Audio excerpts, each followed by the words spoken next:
Welcome to Real Talk Sisters, where we keep it 100 about love, relationships, and what you actually deserve. I'm your host, and today we're diving deep into the difference between a partner and just a guy who lives in your house.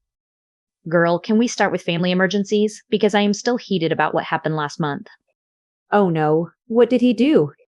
So my grandmother had to go to the hospital, right? I'm there all day getting her settled, making sure she's okay, dealing with doctors. I finally get home at like 8 p.m., exhausted and worried sick. Let me guess, he's sitting on the couch asking what's for dinner. Worse, he's mad because I took too long and the kids were hungry. He actually went to a bar instead of feeding them. I had to go back out to McDonald's after dealing with a medical emergency all day. Are you kidding me right now?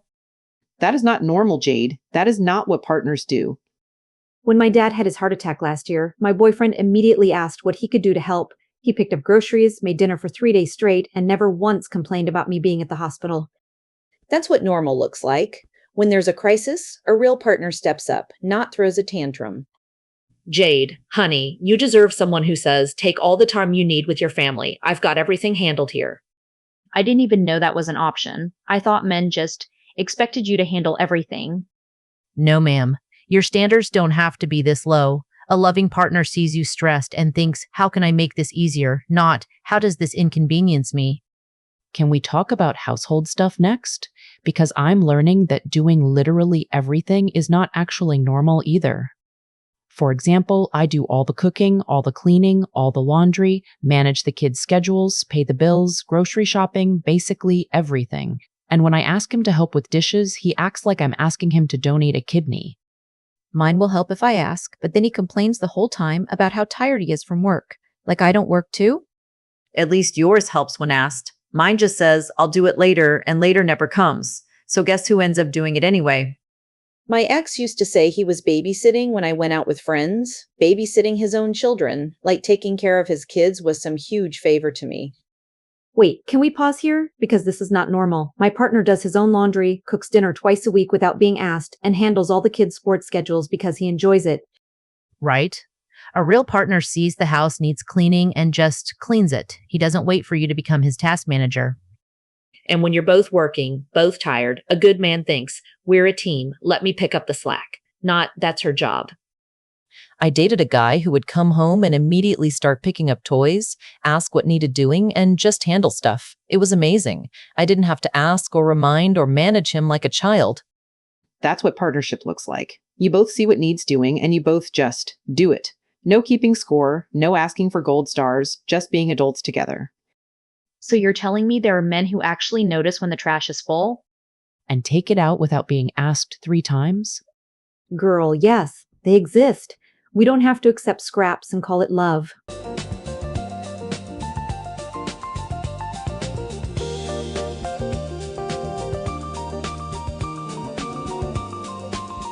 Welcome back again to Real Talk Sisters, where we keep it 100 about love, relationships, and what you actually deserve. I'm your host, and today we're diving deep into the difference between a partner and just a guy who lives in your house. Can we talk about how they handle arguments? Because mine just shuts down completely, like stonewall silence for days. Oh, the silent treatment. My ex was the king of that. Something would upset him, and suddenly I don't exist for a week. Mine goes the opposite direction, starts yelling, calling me names, then acts like nothing happened the next day. At least yours eventually talk again.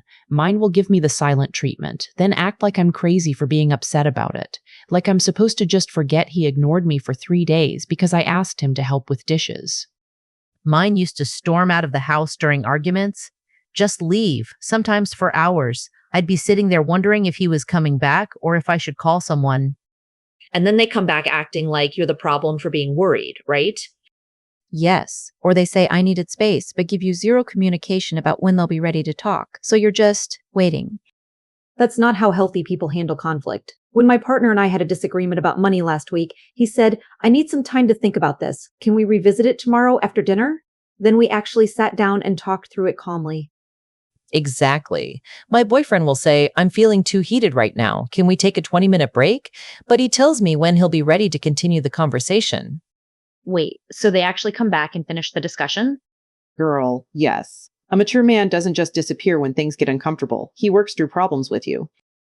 Mine acts like every disagreement is a personal attack. I can't bring up anything that bothers me without him getting defensive and turning it around on me.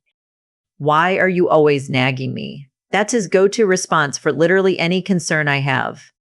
Or you're being too sensitive when you try to explain how something made you feel. That's called dismissing your feelings instead of actually listening to them. A good partner asks questions when you're upset, like, help me understand what happened, or what would make this better, not you're overreacting. Right? My guy actually listens when I'm upset instead of immediately getting defensive. He'll say, that sounds really frustrating, even if he disagrees with how I'm handling it. And when he messes up, he apologizes without making excuses. No, I'm sorry you feel that way. Nonsense. Just, I was wrong. I'm sorry. How can I fix this? You're telling me there are men who can actually say, I was wrong without choking on the words? Mine will literally argue that black is white before admitting he made a mistake. And then they get mad at you for not accepting their non-apology apology. Ladies, listen. A man who loves you wants to understand your perspective, even when he doesn't agree with it. He doesn't try to win arguments. He tries to solve problems together. So you're telling me that disappearing for 3 days because I asked him to pick up his socks is not normal? Cora, honey, that's emotional manipulation. You deserve someone who can have a conversation about socks without making you feel like you're walking on eggshells. The right man sees you upset and thinks, how can we fix this together? Not, how can I make this your fault?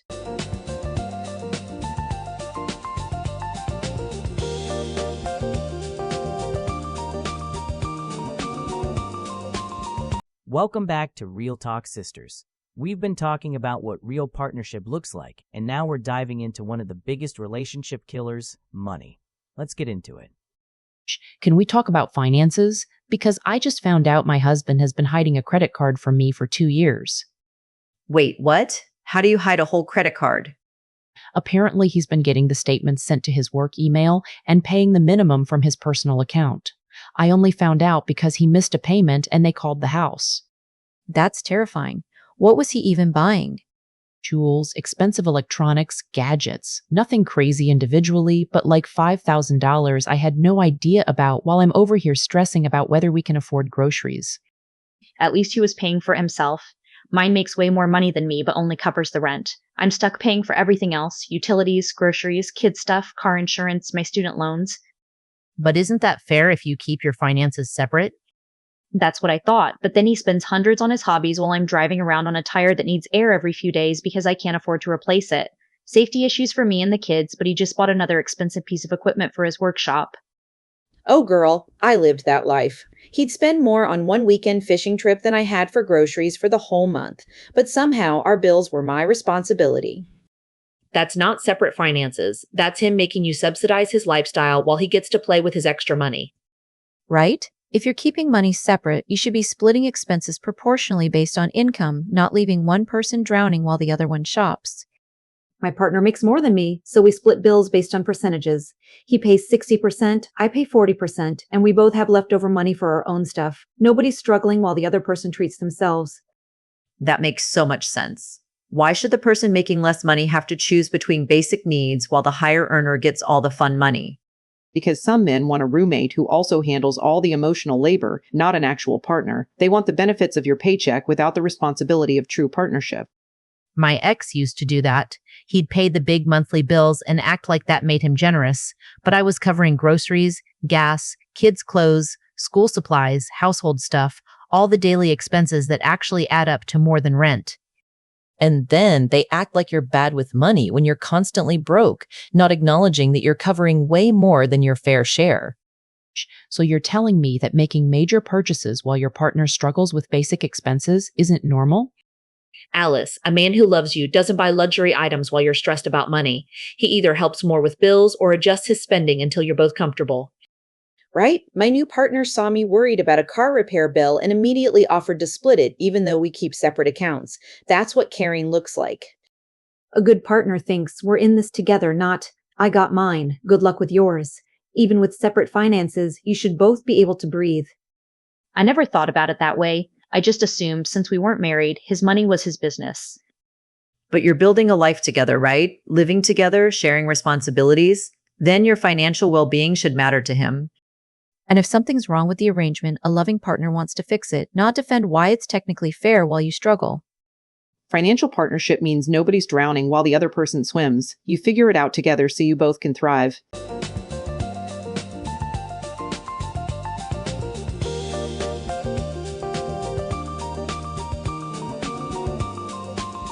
We're back with Real Talk Sisters, and we're getting into how your partner handles it when life gets heavy. Because let's be honest, how someone treats you when you're down tells you everything about who they really are. I need to vent about something that happened last week. I had the worst day at work, got yelled at by my boss, spilled coffee all over my presentation, just everything went wrong. Oh no, what did your partner do? I came home crying and started telling him about it. 5 minutes in, he interrupts me with, "Well, at least you have a job. I've been applying places for months." He made your bad day about himself? Completely. Then he got annoyed that I wasn't being supportive about his job search when I was clearly having a breakdown. My ex used to do that constantly. Anytime I was upset about something, suddenly his problems were bigger and more important. I could never just have a moment to feel bad. Mine goes the opposite way. When I'm stressed, he just disappears, like literally leaves the house or locks himself in his room playing video games until I get over it. That's so lonely. You're dealing with something hard and the person who's supposed to care most just abandons you. When I had that horrible week last month where everything was falling apart, my partner brought me tea, listened to me vent for an hour, and then asked, "What would help you feel better right now? Do you want solutions or just someone to listen?"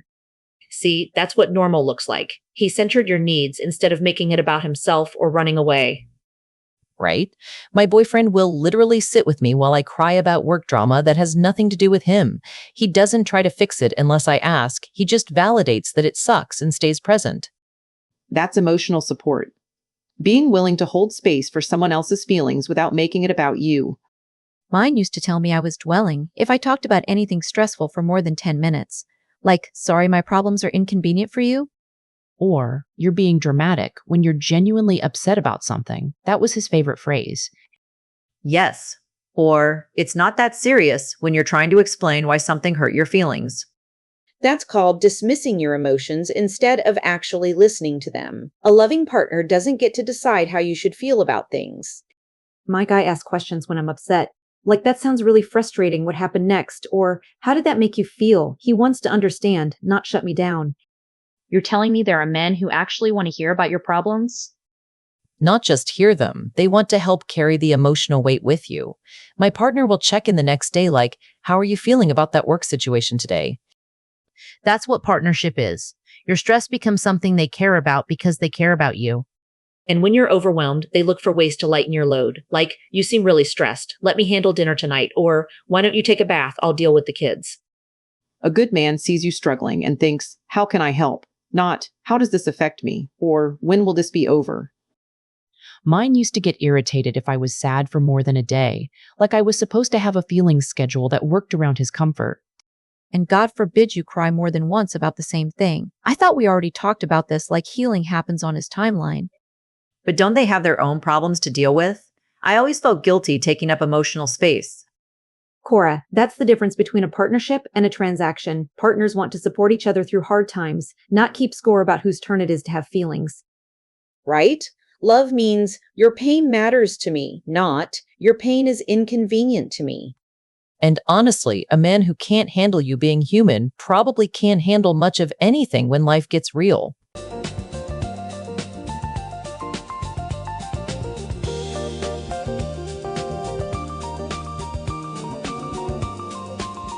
Still with us on Real Talk Sisters, we're talking about respect, boundaries, and how a real partner treats the people you care about. Because isolating you from your support system, that's not love, that's control. Can we talk about how they act around your family and friends? Because mine has an opinion about everyone I'm close to. What kind of opinions? He thinks my sister is dramatic and my best friend is a bad influence. Basically, anyone who might tell me I deserve better suddenly has character flaws. Oh, I know this game. Mine used to pick fights with me right before family gatherings, so I'd be upset and not want to go. That's so manipulative. Did you realize he was doing it on purpose? Not at first. I thought it was coincidence until my mom pointed out the pattern. Every single time we were supposed to see my family, suddenly there was some crisis or argument. My ex straight up told me he didn't like my friends and didn't want me hanging out with them anymore, said they were filling my head with ideas. What kind of ideas? That I deserved to be treated better, apparently. He was right to be worried about that.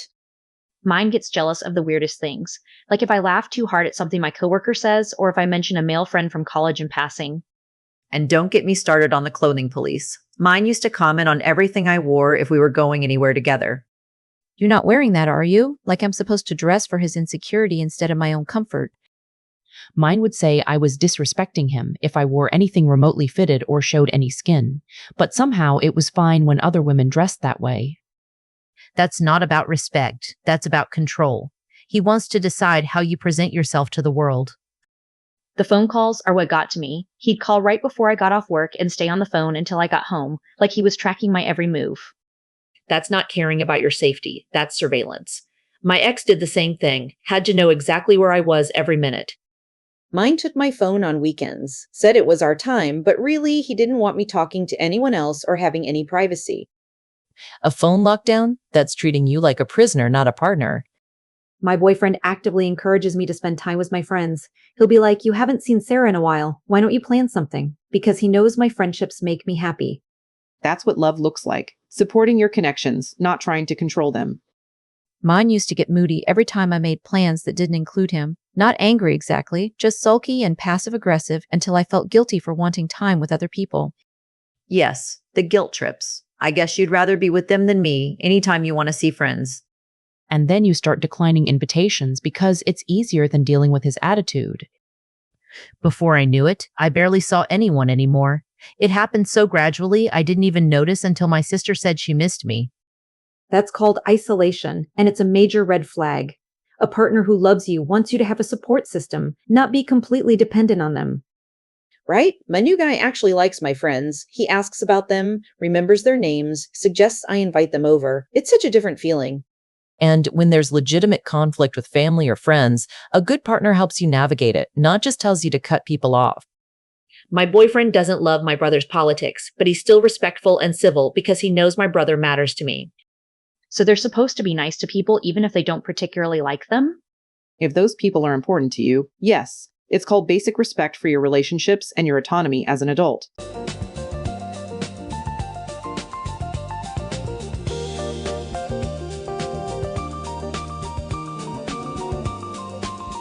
We're diving into intimacy and affection now on Real Talk Sisters, and we're talking about way more than just physical stuff. We're talking about how someone shows love when they're not trying to get something in return. I need to ask something kind of personal. Is it normal for your partner to only be affectionate when they want sex? What do you mean? Like, the only time he touches me, holds my hand, or says sweet things is when he's hoping it'll lead somewhere. The rest of the time, barely a hug goodbye. Oh girl, I lived that for years. No casual affection, no random kisses, no cuddling just to be close. Affection was always a transaction. That's so sad. You should feel loved and wanted even when sex isn't on the table. Mine used to get angry if I showed affection that didn't lead to sex, like I was leading him on by wanting to kiss or cuddle without it going further. And mine expected morning attention before work every single day. If I wasn't in the mood, he'd get all sulky and threaten to find someone who appreciated him. That's treating you like a vending machine, not a partner. Put in affection tokens, get sex out, and threatening to cheat, that's emotional blackmail. Or worse, asking you to help him flirt with other women when you're out together, like being his wingman while you're supposed to be his partner. Wait, what? He wanted you to help him pick up other women? He'd point out women at bars and ask me to go talk to them for him or start conversations and then bring them over to meet him. Said I was good at making friends. That's using you to facilitate his cheating. That's not even hiding his disrespect for your relationship. My partner touches me constantly, and it's not sexual at all. Hand on my back when he passes by, playing with my hair while we watch TV, random hugs just because. Yes, my boyfriend will kiss my forehead when I'm reading or squeeze my hand while we're driving. It's not about getting anything, it's just expressing love. That's what genuine affection looks like. It's not a means to an end. It's just connection for the sake of connection. And when you do say no to sex, they don't withdraw all affection like you've personally wronged them. Mine used to pout for days if I wasn't in the mood, like I was denying him something I owed him. The guilt trips were the worst. I guess you don't find me attractive anymore, or we never do anything anymore, even if it had been like 2 days. That's manipulation, not love. Nobody owes anyone sex, even in a relationship. And they make you feel broken if your interest doesn't match theirs exactly, like there's something wrong with you for having your own needs and boundaries. A loving partner respects not tonight without making you feel guilty about it. My guy will just say, okay, baby, and we'll cuddle, or he'll give me space, whatever I need. You mean they don't get all hurt and dramatic? Not if they actually care about you as a person and not just what you can provide them physically. My ex used to withhold all affection if I turned him down. No goodnight kiss, no touching, barely talking to me. It was punishment. That's emotional manipulation, using affection as a reward and punishment system to control your behavior. Right? Love shouldn't feel conditional on your sexual availability. You should feel cherished whether you're in the mood or not. I started saying yes when I didn't want to, just to avoid the drama and guilt trips. That's not healthy for anyone. That breaks my heart, Alice. You should never feel pressured into intimacy to keep the peace. A good partner wants you to want them, not just comply with them. They'd rather wait until you're genuinely interested than make you feel obligated. It is possible, and it's what you deserve. Someone who shows love because they feel it, not because they want something back.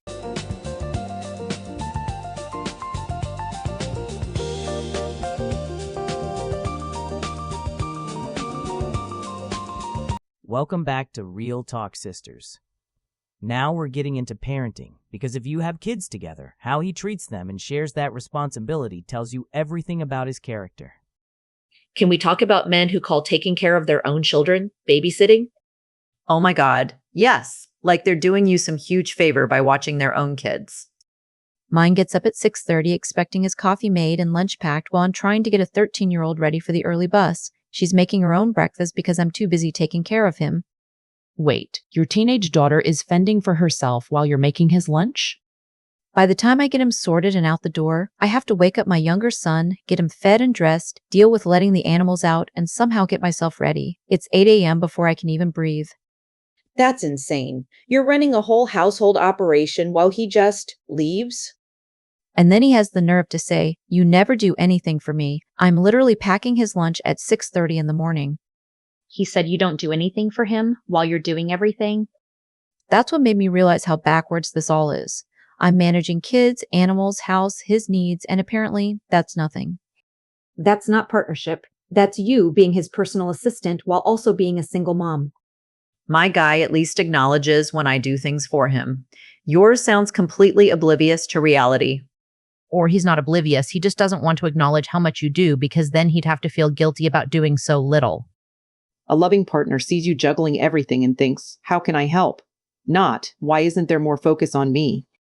Mine used to disappear every morning too, but at least he made his own coffee. I can't imagine having to add that to everything else. Right? You're managing multiple children's schedules and he can't even pour his own coffee? And when there's a school emergency or kid crisis, guess who has to handle it? He's already at work and can't leave. Convenient how his job is always less flexible than yours when it comes to parenting emergencies. That morning routine you described sounds exhausting. When do you get to take care of yourself? I don't really. By the time everyone else is sorted, I'm rushing to get out the door looking like I got hit by a truck. That's not sustainable. A good partner would see the chaos and either help in the morning or handle some of that prep the night before. Or at minimum, make his own damn lunch so you can focus on the kids who actually need you. The "you don't do anything for me" comment while you're literally serving him daily is just cruel gaslighting. He's training you to question your own reality. You know you're doing everything, but he's making you doubt that. That's emotional manipulation, designed to make you feel like you should be doing even more for him. I never thought about it that way. I just thought maybe I wasn't being a good enough partner. Elena, honey, you're being an amazing partner. He's being a terrible one. A real father and partner would see you managing everything and step up, not complain that he's not getting enough attention. My partner makes his own breakfast and helps get our daughter ready before he leaves. That's what normal looks like. Normal is both parents being responsible for the family's morning routine, not one person serving everyone else. You deserve someone who appreciates what you do instead of acting like it's invisible and demanding more.